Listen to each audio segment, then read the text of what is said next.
গল্প বিভূতিভূষণ বন্দ্যোপাধ্যায়ের আরক। লাহোর মিউজিয়ামে যখন চাকরি করতাম সে সময় লাহোরের বিখ্যাত দেশবন্ধু কাগজের সম্পাদক বিনায়ক দত্ত সিং মহাশয়ের সঙ্গে আমার যথেষ্ট আলাপ হয়। মিস্টার সিংহ প্রাচীন সম্ভ্রান্ত বংশের সন্তান। তাদের আদি বাসভূমি পাঞ্জাবে নয়, রাজপুতানার কোটা রাজ্যে ৩ পুরুষ পূর্বে তার পিতামহ রাজকার্য উপলক্ষে এসে পাঞ্জাবে বাস করেন। সেই থেকেই তারা দেশ ছাড়া। সন্ধ্যার পরে তার বৈঠকখানায় গিয়ে বসতাম এবং দেওয়ালে টাঙানো পুরনো আমলের বর্ম, কুঠার, পতাকা, বল্লম প্রভৃতি রাজপুতদের যুদ্ধাস্ত্র সম্বন্ধে নানান ইতিহাস ও আলোচনা শুনতে বড় ভালো লাগত। রাজপুতানার, বিশেষ করে কোটা রাজ্যের ইতিহাস সম্বন্ধে মিস্টার সিংহের জ্ঞান খুবই গভীর। কিন্তু এ সকল কথা নয়, আমি একটা আশ্চর্য ঘটনা বলবো। মিস্টার বিনায়ক দত্ত সিংহের মতো সম্ভ্রান্ত ও শিক্ষিত লোকের মুখে না শুনলে আমিও এ কাহিনী হেসে উড়িয়ে দিতাম। একদিন শীতকালের সন্ধ্যার পরে আমি মিস্টার সিংহের বৈঠকখানায় গিয়ে বসেছি। সেদিন ভীষণ শীত। 2 পেয়ালা গরম চা পানের পর তাওয়ার তামাক টানছি। হঠাৎ কি মনে করে জানি না আমি তাকে বললাম, মিস্টার সিং, আপনি অপদেবতায় বিশ্বাস করেন? মিস্টার সিং একটু চিন্তা করে বললে, হ্যাঁ, করি। দেখেছেন ভূতটুত? মিস্টার সিং গম্ভীর সুরে বললেন, না, এ আমার কথা নয়, আমার ছোট ঠাকুরদাদার জীবনের ঘটনা। যদি এই ঘটনা না ঘটত তবে আজও আমরা কোটা রাজ্যে মস্ত বড় খানদানি তালুকদার হয়ে থাকতে পারতাম। লাহোরে সে চাকরি করতে হতো না। সে বড় আশ্চর্য ঘটনা। আমি বললাম, কিরকম? শুনুন তবে। আমার ছোট ঠাকুরদা আমার পিতামহের আপন ভাই নন, বইমাত্র ভাই। তিনি মস্ত বড় শৌখিন মানুষ ছিলেন, আর ছিলেন খুব সুপুরুষ। আমি বিনায়ক দত্ত সিংহের দীর্ঘ গৌরবর্ণ বলিষ্ঠ দেহের দিকে চেয়ে সে কথা অবিশ্বাস করতে পারলাম না। তারপর তিনি বলে যেতে লাগলেন, আমি যখন তাকে দেখেছি তখন আমার বয়স খুব কম, কিন্তু তিনি তখন বদ্ধ উন্মাদ, একদম। কেন তিনি উন্মাদ হলেন এই ইতিহাসের মূলেই সেই গল্প। তিনি উন্মাদ হওয়াতে কোটা রাজদরবারের আইন অনুসারে তার ভাগের সমস্ত সম্পত্তি আমাদের হাতছাড়া। সে কথা যাকে, আসল গল্পটা বলি। বিনায়ক দত্ত সিং তার অনবদ্য উর্দুতে সমস্ত গল্পটা বলে গেলেন। মধ্যে মধ্যে আমি তাকে নানা প্রশ্ন করেছিলাম। সেসব বাদ দিয়ে শুধু গল্পটাই আমার নিজের ভাষায় প্রকাশ করলাম। আমাদের গ্রাম থেকে কিছু দূরে কোটা দরবারের একটা সৈন্যদের আড্ডা ছিল। আমার ঠাকুরদাদা সেই সৈন্যদের আড্ডায় মাঝে মাঝে যেতেন, মদ খেয়ে ফুর্তি করতেন। তার 2-1 বন্ধু সেখানে ছিল, তাদের সঙ্গে নেশাতেই সেখানে যাওয়া। একবার জ্যোৎস্না রাতে তিনি আর তার 2 বন্ধু খেয়ালের মাথায় বড়ি নদীতে স্নান করতে যাবেন বলে ঘোড়ায় করে বেরোলেন। বড়ি নদী মরুভূমির মধ্যে দিয়ে 3 শাখায় ভাগ হয়ে সাবলীল গতিতে বয়ে গিয়েছে। যে সময়ের কথা বলা হচ্ছে তখন ওই ত্রিস্রোতা নদীর প্রথম ধারাটিতে আদৌ জল ছিল না। মাঝের শাখাটিতে হাঁটুখানেক জল, তারপর মাইলটাক বিস্তৃত চড়া, তার ওপারে আসল ধারা, অনেকখানি জল তাতে। যাবার পথে একজন বন্ধুর কি খেয়াল হলো, তিনি প্রথম ধারার বালির ওপর ঘোড়া থেকে নেমে চিৎপাত হয়ে শুয়ে পড়লেন, আর কিছুতেই উঠতে চাইলেন না। বাকি বন্ধুটি আর আমার ঠাকুরদাদা অগত্যা তাকে সেখানেই বালুশয্যায় শায়িত অবস্থায় ফেলে এগিয়ে চললেন। বলা বাহুল্য, 3 জনের মধ্যে কেউই ঠিক প্রকৃতিস্থ অবস্থায় ছিলেন না।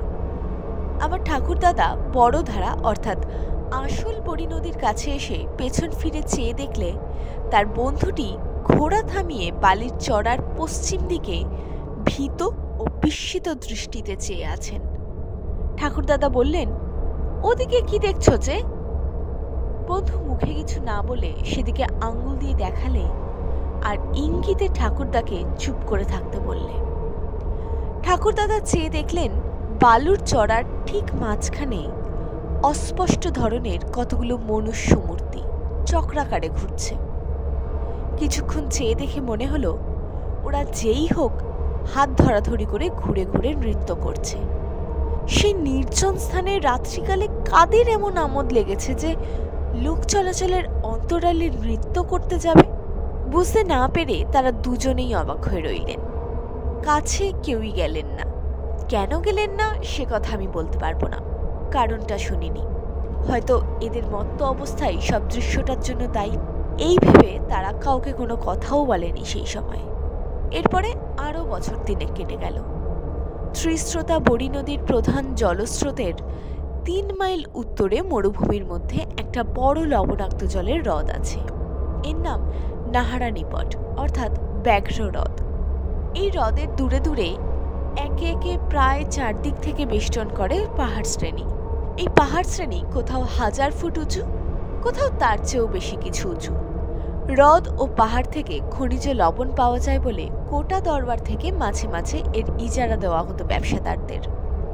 আবার ঠাকুরদাদা পূর্বোক্ত ঘটনার প্রায় 3 বছর পরে একদিন ওই হ্রদের জলে বালিহাঁস শিকার করতে যাবেন বলে ঠিক করলেন। গভীর রাত্রে বালিহাঁসের দল হ্রদের জলে দলে দলে চড়ে বেড়ায়, একথা তিনি শুনেছিলেন। একটা ঘাসের লতাপাতার ছোট্ট ঝুপড়ি বেঁধে নিয়ে তিনি তার মধ্যে লুকিয়ে থাকবেন দিনমান থেকে, কারণ মানুষ দেখলে হাঁসের দল আর নামবে না। সব ঠিকঠাক হলো, কিন্তু 2-1 বৃদ্ধ লোক নিষেধ করলে রাত্রিকালে নাহারা হ্রদের ত্রিসীমানাতেও যাওয়া উচিত নয়। কেন উচিত নয় তারা স্পষ্ট করে কিছু বললেন না, শুধু বললে জায়গাটা ভালো নয়। ভৈচি নামে একজন বৃদ্ধ ভিল আমাদের প্রজা ছিল। সে বললে কোটা দরবারের নিমক মহলের ইজারাদার এক বেনিয়ার সে চাকর ছিল তার যৌবন বয়সে। উক্ত বেনিয়ার লবণের গুদাম আর আড়ত ছিল নাহারা হ্রদের পাড় থেকে মাইলখানেক দূরে পাহাড়ের কোলে। সে সময় সে দেখেছে হ্রদের উপর আকাশ হঠাৎ গভীর রাত্রে যেন দিনের আলোকে আলোকিত হয়ে উঠল। কেমন যেন অদ্ভুত শব্দ হচ্ছে হ্রদের জলে। মোটের উপর রাত্রে হ্রদের ধারে কেউ যায় না। অনেকদিন থেকেই স্থানীয় লোকেদের মধ্যে এই ভয়টা রয়েছে। একবার এক মেষপালক রাত্রিকালে হ্রদের ধারে কাটিয়েছিল। সকালবেলা তাকে সম্পূর্ণ উন্মাদ অবস্থায় নিমকের গুদামের কাছে পায়চারি করতে দেখা যায়। আমার ঠাকুরদা এসব গালগল্প শুনবার লোক ছিলেন না। তিনি বুঝতেন ফুর্তি, শিকার, হইচই আর হল্লা। লোকটাও তিনি ছিলেন দুঃসাহসী এবং একগুঁয়ে ধরনের। তিনি যাবেনই ঠিক করলেন। বৃদ্ধ ভিল তাকে বললে, হুজুর, হাঁসের দল যদি জলে নামে তবে সে রাত্রে কোনো ভয় নেই জানবেন। ঠাকুরদাদা জিজ্ঞাসা করলেন, কিসের ভয়? বাঘের? তার চেয়েও ভয়ানক কোনো জানোয়ার হতে পারে। কি জানি হুজুর, আমার শোনা কথা মাত্র, ঠিক বলতে পারিনি। তুই সঙ্গে থাক না, বকশিস দেব। মাফ করবেন হুজুর, 100 রুপয়ে দিলেও যাব না। রাত কাটাবে কেনাহারা নিপটের ধারে, প্রাণের ভয় নেই। আমরা ভিল, বাঘের ভয় রাখিনি। এই হাতে তীরে কত বাঘ মেরেছি, কিন্তু হুজুর, বাঘের চেয়েও ভয়ানক কোনো জীব কি দুনিয়ায় নেই? আমার ঠাকুরদাদা নাহারা হ্রদ ভালো জানতেন না। ঠিক আমাদের অঞ্চলের হ্রদটা নয়, আমাদের গ্রাম থেকে 40 মাইল দূরে। তখনই তিনি ভিলদের গ্রাম থেকে রওনা হয়ে 7-8 মাইল হেঁটে পাহাড় ডিঙিয়ে সমতল ভূমিতে নামলেন। দূরে মস্ত হ্রদটার লবণাক্ত জলরাশি প্রখর সূর্যতাপে চকচক করছে। জনপ্রাণী নেই কোনো দিকে। বেলা তখনও অনেকখানি আছে। এমন সময় ঠাকুরদাদা হ্রদের ধারে পৌঁছে গেলেন এবং নলখাগড়া ও শুকনো ঘাস দিয়ে সামান্য একটু আবরণ মতো তৈরি করে নিলেন জলের ধারেই, যাতে আড়ালে তিনি বন্দুক নিয়ে লুকিয়ে থাকতে পারেন। হাঁসের দল তাকে যেন টেন না পায়। সন্ধ্যা উত্তীর্ণ হয়ে গেল। রাঙা রোদ দূরের পাহাড়ের গা থেকে মিলিয়ে গিয়েছে অনেকক্ষণ। সুন্দর চাঁদ উঠল পূবের পাহাড় ডিঙিয়ে। কৃষ্ণপক্ষের আধার রাত্রি। একদল সবুজ বন্টিয়া জলের ধারে নাইমে আবার উড়ে গেল। নির্জন নিস্তব্ধ মরুভূমি আর হ্রদ। 2 দণ্ড পরে জ্যোৎস্না ফুটে উঠল হ্রদের বুকে। ধবধবে জ্যোৎস্না, কৃষ্ণা দ্বিতীয়ার। 2 দিন মাত্র আগে হেমন্ত পূর্ণিমা চলে গিয়েছে। যত রাত বাড়ে ততই শীত নামে। শীতের মুখে বালিহাঁস আসবার সময়, কিন্তু কই, একটা হাঁসও তো আজ নামছে না। কেন? বৃদ্ধ ভিলের কথা মনে পড়ল ঠাকুরদাদার। হাঁসের দল যদি নামে তবে সে রাত্রি বিপদহীন বলে জানবেন, আর যদি না নামে তবে কিসের বিপদ? বাঘ জল খেতে আসে পাহাড় থেকে। রাত্রি ক্রমেই গভীর হল। অপূর্ব জ্যোৎস্নালোকে হ্রদের জল, মরুভূমির নোনাবালি আরো রহস্যময় হয়ে উঠেছে। কোনো শব্দ নেই কোনো দিকে। ঠাকুরদাদা যথেষ্ট দুঃসাহসী হলেও তারও যেন গা ছমছম করে উঠল জ্যোৎস্নার সেই ছন্নছাড়া অপার্থিব রূপে। তিনি চামড়ার বোতল বের করে কিছু আড়ং সেবন করলেন। হঠাৎ হ্রদের তীরের পশ্চিমাংশে চেয়ে দেখে তার মন আনন্দে দুলে উঠল। জ্যোৎস্না লোকেও আকাশের নিচে একদল বালি হাঁস নামছে। জ্যোৎস্না পড়ে তাদের সাদা দুধের মতো পাখাগুলো কি অদ্ভুত দেখাচ্ছে। দেখতে দেখতে তারা নেমে এসে হ্রদের ধারে বালির চরে বসল। জায়গাটা ঠাকুরদাদার ঝুপড়ি থেকে 200 গজের মধ্যে কিংবা তার চেয়ে একটু বেশি। এত দূর থেকে বন্দুকের পাল্লা পাবে না, বিশেষত এই জ্যোৎস্না রাতে। ঠাকুরদাদা ভাবলেন, দেখি ওরা কাছে আসে কিনা, বা আরো হাঁসের দল নামে কিনা। শিকারীর পক্ষে ধৈর্যের মতো গুণ আর কিছু নেই। একদৃষ্টে হাঁসগুলোকে লক্ষ্য করাই ভালো। কিন্তু পরক্ষণেই ঠাকুরদাদা বিস্ময়ে নিজের চোখ বারবার মুছলেন। আরও খেয়েছেন বটে, কিন্তু তাতে জ্ঞানহারা হওয়ার বা চোখের অত ভুল দেখবার কি কোনো কারণ এখনই আছে? অতঃপর যা ঘটল তা বিশ্বাস করা বা না করা আপনার ইচ্ছা মিস্টার ব্যানার্জি, কিন্তু এই গল্প আমি আমার বাবার মুখে অনেকবার শুনেছি। আমাদের বংশের ঘটনা, কাজেই আমি আপনাকে মিথ্যে বানিয়ে বলছি অন্তত এইটুকুনি ভাববেন না। ঠাকুরদাদা দেখলেন সেই হাঁসগুলো সাধারণ হাঁসের মতো নয়, অনেক বড়, অনেক অনেক বড়। হাঁসের মতো তাদের চালচলন নয়। অতঃপরেই মনে হলো সেগুলো হাঁসই নয় আদবে, সেগুলো মানুষের মতো চেহারা বিশিষ্ট। বেচারি ঠাকুরদাদা আবার চোখ মুছলেন। আরও ওইটুকুনি খেয়েই আজ কি আবার ওই একই দশা হলো? পরক্ষণেই সেই জীবগুলি জলে নামল এবং হাঁসের মতো সাঁতার দিয়ে তিনি যেখানে লুকিয়ে আছেন তার কাছাকাছি জলে এসে গেল। কৃষ্ণা দ্বিতীয়ার পরিপূর্ণ জ্যোৎস্নাতে বিস্মিত, ভীত, চকিত, দুঃসাহসী আরক সেবনকারী ঠাকুরদাদা দেখলেন তারা সত্যিই হাঁস নয়, একদল অত্যন্ত সুন্দরী মেয়ে। শুভ্র তাদের বেশ, জ্যোৎস্না পড়ে চিকচিক করছে। তাদের হাসি, মুখশ্রী সবই অতি অদ্ভুত ধরনের, কিন্তু অত্যাধিক সুন্দর। কতক্ষণ ধরে তারা নিজেদের মধ্যে খেলা করল জলে। রাজহংসের মতো সুঠাম ধরনে নিঃশব্দে সুন্দর ভঙ্গিতে হ্রদের বুকে সাঁতার দিতে লাগলো। তারপর কতক্ষণ পরে তা ঠাকুরদার আন্দাজ ছিল না, কারণ তখন ঠাকুরদাদা সময়ের জ্ঞান হারিয়ে ফেলেছেন। ওরা সবাই জল থেকে উঠল এবং অল্প পরেই জ্যোৎস্না ভরা আকাশ দিয়ে ভেসে হাঁসের মতোই শুভ্র পাখা নেড়ে অদৃশ্য হয়ে গেল। হ্রদের তীরের বাতাস তখনও তাদের অপূর্ব দেহগন্ধে ভরপুর।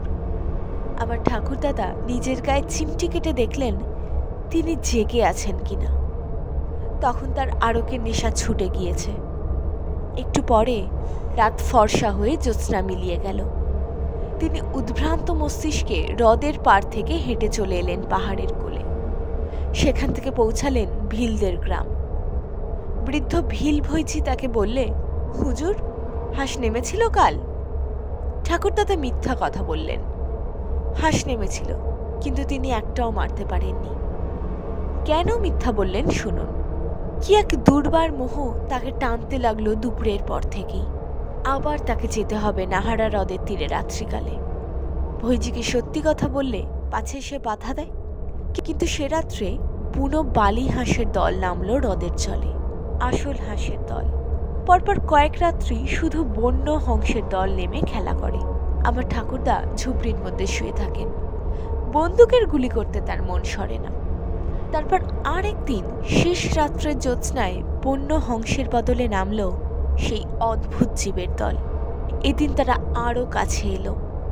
বন্য রাজহংসের মতো সাঁতার দিয়ে বেড়ালো জলজ ঘাসের বনের আশেপাশে। তাদের অপূর্ব সুন্দর মুখশ্রী জ্যোৎস্না লোকের ঠাকুরদাদার মুগ্ধ দৃষ্টির সম্মুখে কতবার পড়ল। রাত ভোর হওয়ার বেশি দেরি নেই, তখনও কিন্তু জ্যোৎস্না আছে।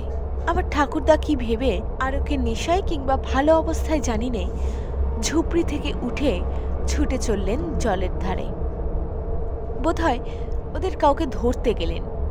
এমনই ত্রস্ত বন্যহংসের মতো সেই অলৌকিক জীবের দল তাড়াতাড়ি সাঁতরে কে কোথায় দূরে চলে গেল এবং পরক্ষণেই শেষ রাত্রের বিলীয়মান চন্দ্রালোকে তাদের লঘু দেহ ভাসিয়ে আকাশপথে অদৃশ্য হল।